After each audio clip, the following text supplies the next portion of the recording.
অরুণিকার থমথমে মুখভঙ্গি। শৈবাল বিধুর চোখে তাকিয়ে অতি স্বাভাবিক গলায় বলল, আপাকে যেদিন হসপিটালে নিয়ে গিয়েছিল তুমি তন্দ্রার সাথে দেখা করতে গিয়েছিলে। ফেরার সময় দোতলা সিঁড়িতে দাঁড়িয়ে ডাক্তার মেরিনের সাথে কথা বলছিলে। তিনিই তো স্বাধীনতার মা। তোমার মিসক্যারেজে যার অবজারভেশনে ছিলে তুমি। অবাক হয়েও না, তোমার শিরায় শিরায় আমি নিজে গিয়ে তার সাথে কথা বলেছিলাম। ভদ্রমহিলা বারবার কথা কাটছিল, আমিও নাছোড়বান্দা শেষ পর্যন্ত বাধ্য করেছি। জাফর ভাইও ছিল তাই না? আমি তাকেও ডাক্তার মেরিনের সাথে কথা বলতে দেখেছি এবং শুনেছিও সে কথা। অরুণিকা ঢোক গিল, হতাশ গলায় বলল, আই এম সরি। তুমি কেন সরি বলছো? সরি আমার তোমাকে বলা উচিত। দম ফেলল শৈবাল। পেছনে তাকালো সে। অমিত মাত্রই উঠে বসেছে। পায়ে গেঁথে থাকা লোহার টুকরোতে কেমন ভয়াতুর দৃষ্টিতে তাকিয়ে আছে। কণ্ঠনালীতে ব্যথার আর্তনাদ। শৈবাল ঘাড় ঘুরিয়ে অরুণিকার দিকে তাকালো। অরুণিকা শৈবালের চোখের দিকে প্রগাঢ় দৃষ্টিতে তাকিয়ে আছে। সে চোখে জল আছে কিন্তু কান্না নেই। তাহলে কিসের সেই জল? অরুণিকার অন্তঃকরণে প্রশ্নের উদয় হয়। শৈবাল কি খুব কষ্ট পেয়েছে? ভালোবাসা হারিয়েছে, সন্তান হারিয়েছে, তার কি সত্যিই কান্না করা উচিত? অরুণিকা সেই প্রশ্নের জবাব পেল না। হয়তো শৈবালের কষ্ট হচ্ছে না, কিংবা হয়তো বা হচ্ছে, অরুণিকা জানে না। শৈবাল বলল, অরুমিতাকে ভুলতে যতটা কষ্ট হয়েছে ঠিক ততটা সহজ হয়েছে তোমাকে ভালোবাসতে। নিজের অবচেতন মনেই আমি তোমাকে ভালোবেসে ফেললাম। পাগলামি করতে করতে কখন যে তোমার জন্য পাগল হয়ে গেলাম বুঝতেই পারিনি। অরুণিকা নিশ্চুপ, সে কোনো কথা বলল না। শৈবাল আবারও বলল, অরুমিতার মৃত্যুর জন্য হয়তো আমি দায়ী। ওকে আমি আমার কাছ থেকে দূরে না রাখলে এই জানোয়ারগুলো ওর সাথে এমন করার সুযোগ পেত না। ওই 3 মাস আমি ঘুমাতে পারিনি। অরুমিতার সেই মুখ আমাকে 1 সেকেন্ডের জন্য শান্তিতে চোখ বন্ধ করতে দেয়নি। ধীরে ধীরে সময়ের আবর্তনে তুমি এলে আমার জীবনে। তোমাকে খুব কষ্ট দিয়েছে আমি, তাই না অরু? অরুমিতাকে নয়, তোমাকে ভালোবেসেই আমি তোমাকে অরু বলে ডেকেছি। তোমার তো আমার উপর ঘৃণা হয় তাই না অরু? আমার ছোঁয়াতে তোমার কষ্ট হয়?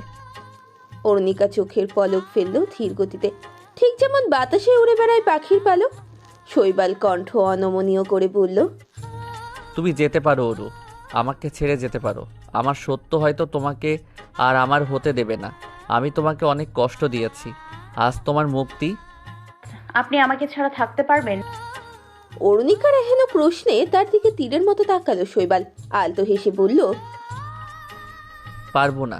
তোমাকে ছাড়া আমি নিঃশ্বাসও নিতে পারবো না। এই পৃথিবীর মুক্ত বাতাসে আমার নিঃশ্বাস শুধু তোমার শরীরের গন্ধ খুঁজে বেড়াবে। সেই তুমি ছাড়া আমি কি করে থাকবো? তাহলে চলে যেতে কেন বলছেন? শাস্তি, সবার শাস্তি হয়েছে, আমার শাস্তি বাকি। আর তুমি আমার কাছে থাকবে না, এর চেয়ে বড় শাস্তি আমার জন্য আর নেই। শৈবাল নিরুদ্বেগ গলায় আবার বলল, আমি তোমাকে কিভাবে খুঁজে পেয়েছি জানো? তন্দ্রাকে মনে আছে তোমার? ওই যে হসপিটালে যার সাথে তুমি দেখা করেছো, ও অমিতের গার্লফ্রেন্ড। শিমুল আমাকে বলেছে, আমি ওর কাছে গিয়েছিলাম। তন্দ্রাকে অমিতই আমার পেছনে লাগিয়েছিল। অমিতের নাম্বার ট্র্যাক করেই আমি এখানে এসেছি। শৈবাল থামল। পরিবেশ নীরব হলেও মৃদু গোঙানি অমিতের। বাতাস ভার হচ্ছে তার মন্থর আর্তনাদে। শৈবাল অপরাধী গলায় বলল, তোমার আমাকে ঘৃণা হয় তাই না? আমার ছোঁয়াকে কি করব বলো? দিন শেষে আমিও তো পুরুষ। তোমাকে যেমন না ছুঁয়ে থাকতে পারলাম না, ঠিক তেমন ভালো না বেসেও থাকতে পারলাম না। অরুণিকা অনুদ্বেগ ভাবনাহীন নিস্তরঙ্গ চোখে তাকিয়ে আছে। শৈবাল মুচকি হেসে আবারও বলল, আমাদের বিয়ের রাতের কথা মনে আছে তোমার? সারা রাত তোমাকে ঘুমাতে দেইনি আমি। কি কাণ্ডটাই না করেছিলাম বলো? আমি তোমার চলে যাওয়া একদম মানতে পারছিলাম না। তারপর তারপর ধীরে ধীরে আমি তোমায় ভালোবেসে ফেললাম।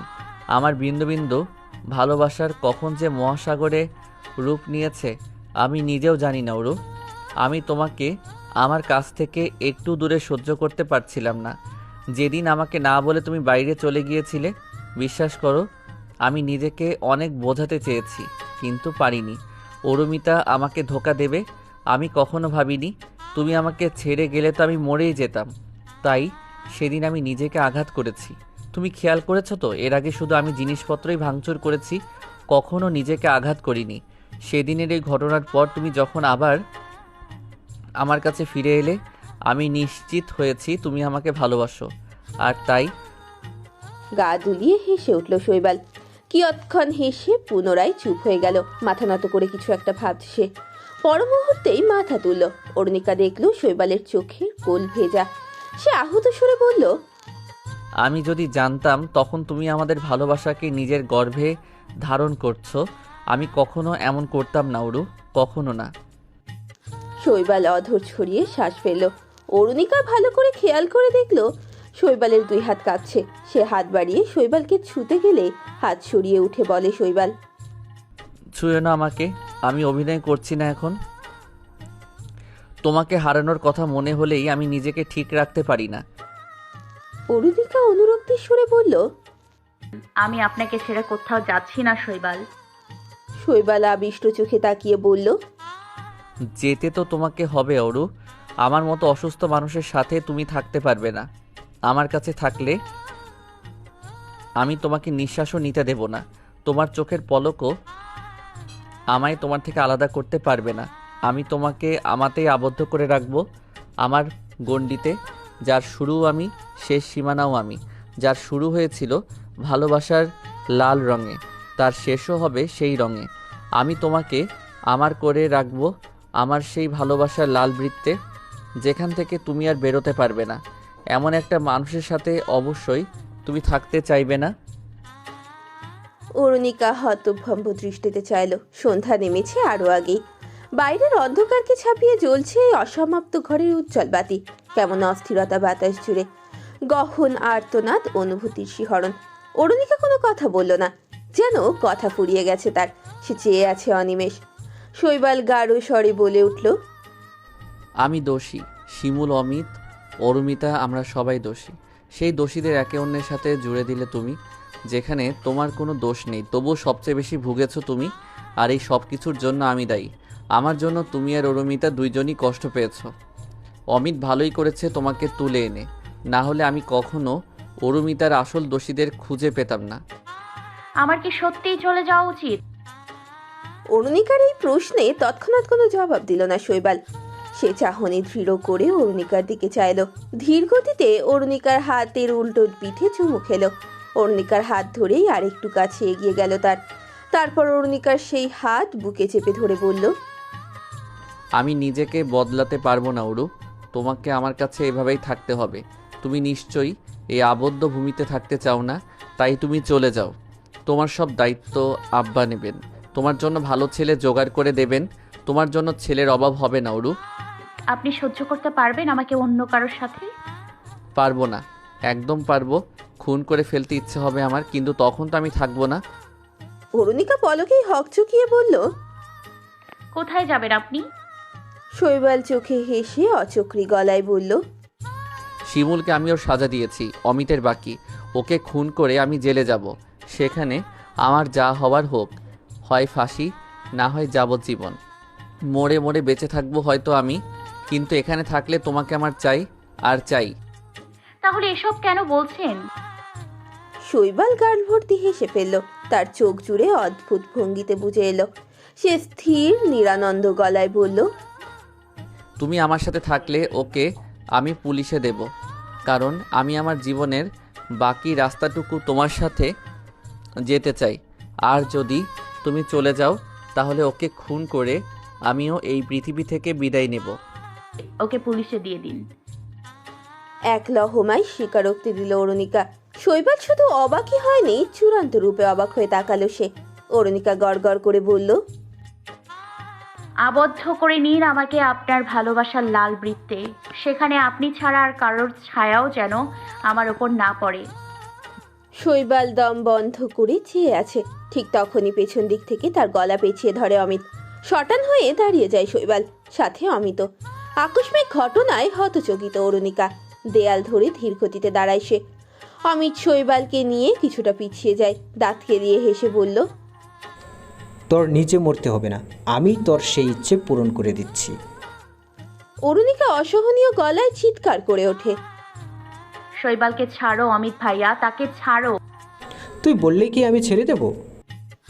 শৈবাল দাঁতে দাঁত চেপে হাত উল্টো করে অমিতের চুল চেপে ধরে তাকে সামনের দিকে আনার চেষ্টা করলো এবং সফলও হলো। তবে অমিত তখন দুই হাতে শৈবালের গলা চেপে ধরেছে। নিজেকে ধাতস্থ করে অমিতকে আঘাত করতে গেলে অরুণিকা তথস্থ হয়ে ছুটে এসে ধাক্কা বসাতে থাকে অমিতের পিঠে। ঠিক তখনই চতুর অমিতের পায়ের ক্ষত জায়গায় হাঁটু দিয়ে আঘাত করতে চায় শৈবাল, কিন্তু তার পূর্বেই শৈবালকে ছেড়ে অরুণিকাকে ধরে ফেলে অমিত। অরুণিকার গলার কাছে লোহার ছোট্ট একটি দণ্ড গেঁথে দেওয়ার ভঙ্গিতে ধরে রেখে বলে, থাম, না হলে কিন্তু। অমিত আর একটু এগিয়ে লোহার দণ্ডটি অরুণিকার গলার আর একটু কাছে আনে, তাতেই আতকে উঠে চিৎকার করে ওঠে শৈবাল। অরুর গায়ে একটা আঁচড়ও দিবি না, তোর শত্রুতা আমার সাথে।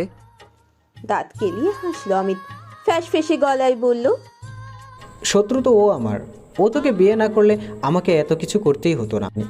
ওর জায়গা জন্য মেয়ে হলে আমি নিজ হাতে আরও আগেই মেরে দিতাম। শৈবাল খলবলিয়ে উঠে তেড়ে আসতেই অমিত বলল, সামনে আগাবি না, তাহলে কিন্তু সেকেন্ডও সময় লাগবে না আমার। অরুণিকার বুক হাঁপড়ের মতো ওঠানামা করছে, চোখে ভীষণ ভয়, যেন মৃত্যুদূত তাকে হাতছানি দিচ্ছে। কপালে নাকের ডগায় চিবুকে জমেছে ঘাম, নোনতা নহর স্মিত ধারা নামছে কানের পাশের চুলগুলো গড়িয়ে। সে অসহায় অপলক দৃষ্টিতে তাকিয়ে আছে শৈবালের দিকে। অরুণিকার গায়ের সাথে লিপটে আছে অমিত, তার ভয়াল নিঃশ্বাস অরুণিকার কানে বিঁধে যাচ্ছে। শৈবাল অস্থির দৃষ্টিতে তাকিয়ে আছে, তার পুরো শরীর সহসা কাঁপতে শুরু করলো। অরুণিকা বুঝতে পারছে শৈবালের মনস্থিতি, তার প্যানিক অ্যাটাক আসছে, একটু পরেই মাথায় যন্ত্রণা শুরু হবে। অরুণিকা কণ্ঠ খাদে নামিয়ে বলল, শৈবাল। শৈবাল কম্পিত গলায় বলল, ওকে ছেড়ে দে অমিত, আমাকে মার, তোর বদলা তুই আমার কাছে থেকে নে। অমিত তার আঘাতপ্রাপ্ত পাখানা খানিকটা ভেঙে রেখেছে, অন্য পায়ে মোটামুটি শরীরের সকল ভর ঢেলে দাঁড়িয়েছে। অমিত শ্লেষাত্মক হেসে বলল, ধুর, তোকে মারলে তো অনেক আগেই মারতে পারতাম। তুই নিজে মরবি। অরুণিকার চোখ বিদ্ধ হয়ে আছে তার গলার কাছে ধরে রাখা এবড়ো খেবড়ো কাটা লোহার দণ্ডটির দিকে। অমিত অতি সাবধানে তার অন্য হাত দিয়ে পকেট থেকে একটা পাতলা চাকু বের করে শৈবালের দিকে ছুঁড়ে মারে। কেঁপে ওঠে অরুণিকা। অমিত তখন সেই হাত দিয়ে অরুণিকার বাজু ভালো করে চেপে ধরে, খড়খড়ি গলায় বলল, একটু আগে বললি না অরুণিকাকে ছাড়া বাঁচতে পারবি না? তাহলে নে, এখন তুই নিজেই নিজেকে শেষ করবি। ব্যাস, অরুণিকা মুক্ত। অরুণিকা আর্ত গলায় বলে ওঠে, না। সোনা পাখি, চিল্লাই না, কেন এমন কান্নাকাটি করছিস তুই? তুই চিন্তা করিস না, আমি তোকে বিয়ে করব, তোর সব ইচ্ছে পূরণ করব। আমি মরে গেলেও তোমাকে বিয়ে করব না। তাহলে মরে যা। অমিত পুরো লাগিয়ে ফেলে লোহার দণ্ডটি অরুণিকার গলদেশের পাতলা আবরণের সাথে। শৈবাল তার পুরুষালী কণ্ঠ ভেদ করে আওয়াজ তোলে, না, তুই যা বলবি তাই হবে, ওর কোনো ক্ষতি করবি না। শৈবাল কথা বলতে পারছে না, তার হাত পা কাঁপছে। কম্পনরত অবস্থায় ঝুঁকে সে চাকুটিকে হাতে নিল। অমিত উচ্ছ্বাসিত হেসে বলল, নে, এবার তোর হাতে চালা। তোর দেহ থেকে যত দ্রুত প্রাণ বের হবে তোর অরু ততটাই নিরাপদে থাকবে। শুরু কর। শৈবাল স্বাভাবিক ভঙ্গিতে তাকালো অরুণিকার দিকে। অরুণিকার গাল বেয়ে নামছে উষ্ণ জলের প্রস্রাবণ, তার চোখে আকুতি। শৈবালের নিরুপায় চাহনি। সে কাতর স্বরে বলল, I am sorry, I am really sorry Aru. অরুণিকার শুষ্ক গলা, তার শ্বাস বারবার গলার কাছে আটকে যাচ্ছে। দীর্ঘ ক্ষীণ শ্বাসের সাথে তার বুক উঠছে আর নামছে, চোখে পলক পড়ছে না। শৈবাল আলতো হাসলো। অরুণিকার দিকে তাকিয়ে ডান হাতে রাখা চাকুটা বাম হাতের কবজির ওপর ধরলো। অরুণিকা নিঃস্ব গলায় বলল, এমন করবেন না শৈবাল। তৎক্ষণাৎ তার কর্ণকুহরে ফিসফিসিয়ে বলল অমিত, তুই চিন্তা করিস না, শৈবালের চেয়ে বেশি আদর করব তোকে, আমি ভালোবাসবো। আমাকে যেতে দাও অমিত। বাহ, নাম ধরেও বলছিস, চমৎকার। যেতে দাও আমাকে। যদি না দেই? তৎমধ্যে একটা সাহসী কাজ করে ওঠে অরুণিকা। অমিতের পায়ের উপর একটা দানব মার্কা পাড়া দিতেই অমিতের হাতের বাঁধন আলগা হয়। অরুণিকা দ্রুত সরে আসতে নিলে এলোমেলো অমিত খপ করে অরুণিকার শাড়ির আঁচল ধরে ফেলে। কাঁধ থেকে আঁচল খসে পড়ে অরুণিকার। ব্যথায় কোকিয়ে উঠলেও আঁচল ছাড়েনি অমিত। শক্ত টানে অরুণিকার কয়েকটা কুচিও খুলে যায়। সে টালমাটাল হয়ে পড়তে গেলে বুক পেতে দেয় শৈবাল। শৈবালের বুকের কাছে খামচে ধরে স্থির হয় অরুণিকা। এক হাতে অরুণিকাকে বুকের সাথে চেপে ধরে অন্য হাতে চাকু ফেলে অমিতের হাতে থাকা শাড়িতে টান মারে শৈবাল, কিন্তু তাতে লাভ হয় না। তার পূর্বেই এক হ্যাচকা টানে অরুণিকার শাড়ির অর্ধেক কুচি খুলে অমিতের হাতে চলে যায়, আর মুখ থুবড়ে পড়ে যায় অরুণিকা অমিতের সামনে। মেঝেতে পড়া মাত্রই দাঁতের ঘর্ষণে ঠোঁট কেটে রক্ত ঝরতে থাকে। শৈবাল কি করবে ভেবে পাচ্ছে না। সে অরুণিকাকে রেখে তড়িৎ গতিতে গিয়ে অমিতের বুকে থাবা বসায়। শাড়ির আঁচল খসে পড়ে অমিতের হাত থেকে। অরুণিকা ব্যথায় মুহ্যমান। কোনো মতে কাতরাতে কাতরাতে নিচের দিকে তাকায়। তার বুকে কাপড় নেই। লজ্জায় কুকড়ে যায় সে। ধাতস্থ হয়ে উঠে দাঁড়িয়ে শাড়ি টেনে নিজের বুকের কাছটাই আড়াআড়ি ভাবে টেনে নেয় শুধু। সামনে তাকাতেই তার পিলে চমকে ওঠে। যে লোহার দণ্ড তার গলায় বিঁধে যাওয়ার কথা ছিল তা এখন অমিত শৈবালের চোখের কাছে ধরে রেখেছে। শৈবাল প্রাণপণে অমিতের সেই হাত নিজের চোখের কাছ থেকে দূরে রাখার চেষ্টা করছে। হিম হয়ে এসেছে অরুণিকার লৌহ। তার দেহ থরথর করে কাঁপছে। এই মুহূর্তে তার কিচ্ছুটি মাথায় এলো না অরুণিকার। সে ছুটতে গিয়ে প্রথমে শৈবালকে ধাক্কা মারলো। আচানক ধাক্কায় শৈবাল মেঝেতে ধপাস করে পড়ে যায়। তারপর শরীরের সমস্ত শক্তির সাথে আক্রোশ মিশিয়ে ধাক্কা বসায় অমিতের বুকে। অতর্কিত ধাক্কায় চোখের পলকে দেয়ালের ওপরে গিয়ে পড়ে অমিত। সাথে সাথে ইটের সাথে লেগে যায় অমিতের মাথা। তবে সে আর নড়ল না। দেয়ালের ফাঁকের জায়গাটায় ইট রাখা ছিল, যার বাড়তি অংশটুকু সামনের দিকে ভাঙাচোরা। তাই গেঁথে যায় অমিতের মাথার পেছন দিকটায়। নিজেকে সামলে অমিতের দিকে তাকালো শৈবাল। তার চোখ স্থির হয়ে রইল। চোখ মেলে চেয়ে আছে অমিত। ধীরে ধীরে চোখ মুখ কুঁচকে মাথার পেছনে হাত দিয়ে সে অরুণিকার দিকে তাকালো। তারপর কিয়ৎপল ঢলে পড়ল মেঝেতে। অরুণিকা আড়ষ্ট নজরে তাকিয়ে রইল। শৈবালের চাহনি ঘুরিয়ে তাকালো অরুণিকার দিকে। অরুণিকার বক্ষদেশে শাড়ি নেই। সমান তালে বিধ্বংসী সাথে সাথে তুরন্ত কম্পন। শৈবাল ঝট করে উঠে অরুণিকাকে বুকের সাথে জড়িয়ে ধরল জোরালো হাতের বাঁধনে। মেঘ ভাঙা বর্ষণের মতো রোদনে আচ্ছন্ন হয়ে উঠল অরুণিকা। আমি অমিতকে মেরে ফেললাম শৈবাল, আমি অমিতকে মেরে ফেললাম। হাউ মাউ করে শৈবালকে দুই হাতে খামচে ধরে অরুণিকা। বাচ্চাদের মতো গা ঝাঁকিয়ে বলতে থাকে, আমি খুন করেছি শৈবাল, আমি খুন করেছি, মেরে ফেললাম, আমি অমিতকে মেরে ফেললাম। শৈবাল পিষে ধরল নিজের বক্ষ পাটাতনে অরুণিকাকে। আশ্বস্ত গলায় বলল, কিচ্ছু হয়নি, কিচ্ছু না, শান্ত হও তুমি। আমি খুন করেছি শৈবাল, খুন করেছি। It was an accident, it's not your fault, please calm down. না না না না। ধরফড়িয়ে বিছানায় উঠে বসলো অরুণিকা। তার কপালে জমেছে বিন্দু বিন্দু ঘাম। বিউটি বোনের সন্ধিস্থলেও টেবে আছে। মৃদু কম্পনের সাথে মস্তিষ্কে অসহনীয় যন্ত্রণা। তার চিৎকারে বিভান থেকে ছুটতে এলো শৈবাল। শৈবালের সান্নিধ্য পেতেই ঝড়ে উপড়ে যাওয়া গাছের শেষ আশ্রয়ের মতো আঁকড়ে ধরল অরুণিকা। স্বামীর বুকে মাথা গুজে আচ্ছন্ন গলায় বলল, সবাইকে মেরে ফেললাম, আমি সবাইকে। আমি আমার সন্তানকেও বাঁচাতে পারিনি। অমিত ভাইয়াকে মেরে ফেললাম, আমার জন্য খালা মারা গেল, আমি সব শেষ করে দিলাম, সব।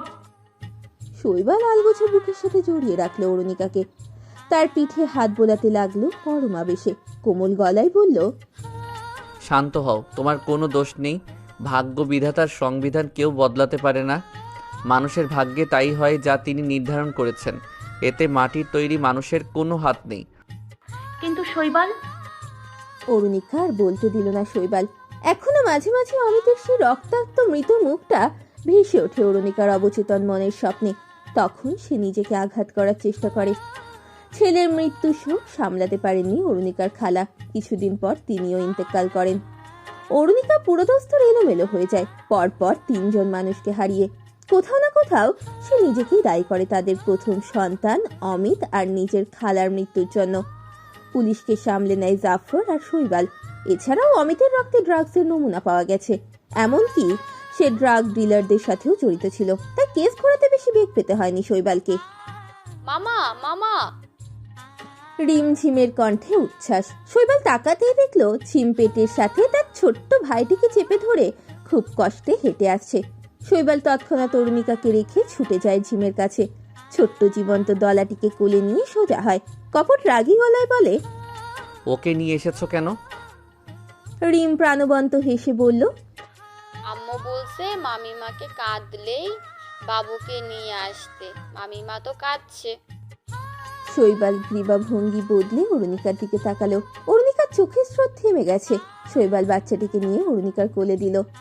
অরুণিকা টপ টপ করে কয়েকটা চুমু খেলো মৃন্ময়ের চোখে মুখে। বাচ্চাটি লাল ঠোঁট ফাঁক করে শব্দহীন হাসলো। ছোট ছোট হাতে অরুণিকার নাক খাবলে ধরলো। চোখে হাসলো শৈবাল। মৃন্ময়ের এই একান্ত ছোঁয়াতেই অরুণিকার অপ্রকৃতস্থ অবস্থার পরিবর্তন ঘটে। মৃন্ময়কে আদরে ভাসাতে থাকে অরুণিকা।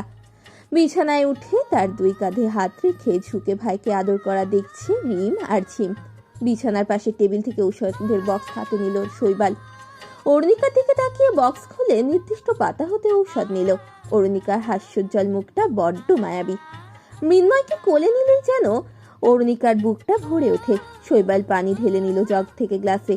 ঔষধ এগিয়ে দিল অরুণিকাকে। অরুণিকা হঠাৎ থমকে গিয়ে তাকালো। তারপর বিনা বাক্য ব্যয়ে ঔষধ খেয়ে নিল। হালকা রাগের আভাস জড়িয়ে বলে ওঠে শৈবাল, রিমঝিম পড়তে যাও, মামা আসছি। রিম আদরের স্বরে বলে, বাবুকে আর একটু দেখিয়ে। না যাও, হোমওয়ার্কের খাতা বের করো, মামা এক্ষুনি আসছি। দুই বোন মাথা ঝাঁকিয়ে সম্মতি দিয়ে বিছানা থেকে নামলো। গুটি গুটি করে চলে গেল। রুমকি এখন এখানেই থাকে। অরুণিকা স্বাভাবিক হওয়ার আগ পর্যন্ত সে এখানেই থাকবে বলে জানিয়ে দেয় জাফরকে। শিমুল এখন একটু সুস্থ।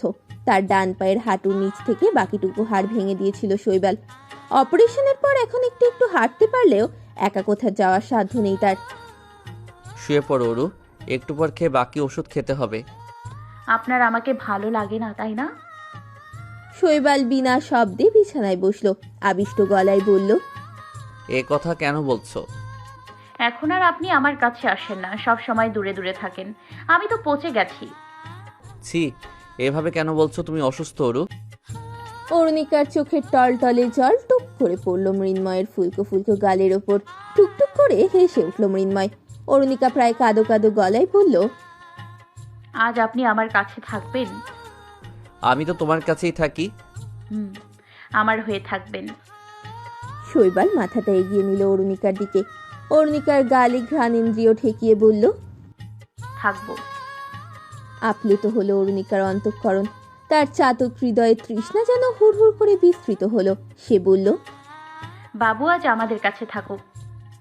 শৈবাল একছোট হেসে বলল, তাহলে যে আমার অসুবিধা হবে। তাহলে দিয়ে আসুন বাবুকে। এখন থাক, তুমি রেস্ট নাও, বাবু বোধহয় ঘুমাবে। অরুণিকাকে শুইয়ে দিল শৈবাল। অরুণিকার পাশেই জায়গা হলো ছোট্ট তুলতুলে দলাটির। মৃন্ময়কে আবারও কয়েকটা চুমু দিল অরুণিকা। অরুণিকার মাথায় হাত বোলাতে থাকে শৈবাল। কিছুক্ষণের মধ্যেই চোখ বুজে নেয় অরুণিকা। মৃন্ময় ঘুমো ঘুমো চোখে মামাকে দেখতে থাকে। অরুণিকার ঘুম গাঢ় হতেই উঠে দাঁড়ালো শৈবাল। অধর বিস্তৃত করলো। তার বুক ফুঁড়ে বেরিয়ে এলো দীর্ঘশ্বাস। মেয়েটা হাসে না, অপ্রকৃত স্থির ন্যায় চেয়ে থাকে জানালার গ্রিল গলিয়ে। তারপর আচমকা কেঁদে ওঠে।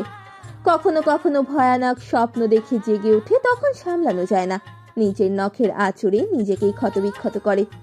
শৈবাল বেশিরভাগ সময় বাসাতেই থাকে। অরুণিকার দিকে তার সতর্ক দৃষ্টি। অরুণিকা আবারও মা হতে চায়, খুব করে কাছে চায় স্বামীকে। কিন্তু শৈবাল খুব বেশি প্রয়োজন না হলে দূরত্ব বজায় রাখে। অরুণিকার পরিস্থিতি বিবেচনা করে সাইকিয়াট্রিস্ট এখনই বাচ্চা নেওয়ার ব্যাপারে ঋণাত্মক অভিমত দিয়েছেন। অরুণিকার মতে তাদের প্রথম সন্তান তার অসতর্কতা এবং অবহেলাতেই প্রাণ হারায়। তাই দ্বিতীয়বারও যদি একই ঘটনা ঘটে তাহলে অরুণিকার মানসিক পরিস্থিতিতে আরও অবনতি ঘটতে পারে। ভাবনার সুতো কাটল শৈবাল। অরুণিকা নড়ে উঠেছে। মৃন্ময়ের মাথার উপর তার হাতখানা। শৈবাল এগিয়ে এলো। মৃন্ময়ের মাথার উপর থেকে হাত সরিয়ে দিয়ে অরুণিকার কপালে ঠোঁট ছোঁয়ালো। শৈবাল হাসলো, গাঢ় রহস্যময় হাসি। স্বগতোক্তি করে বলল, আমাকে ঘিরেই তুমি, আমার আমিতেই তুমি, তোমাতেই পূর্ণ আমার আমি। শৈবাল উঠে দাঁড়ালো, ছোট্ট শ্বাস ফেলে বলল, সরি অরু, আমি তোমাকে কোনো কিছুর বিনিময়ে হারাতে পারবো না, তাই আমাকে এমন করতেই হলো।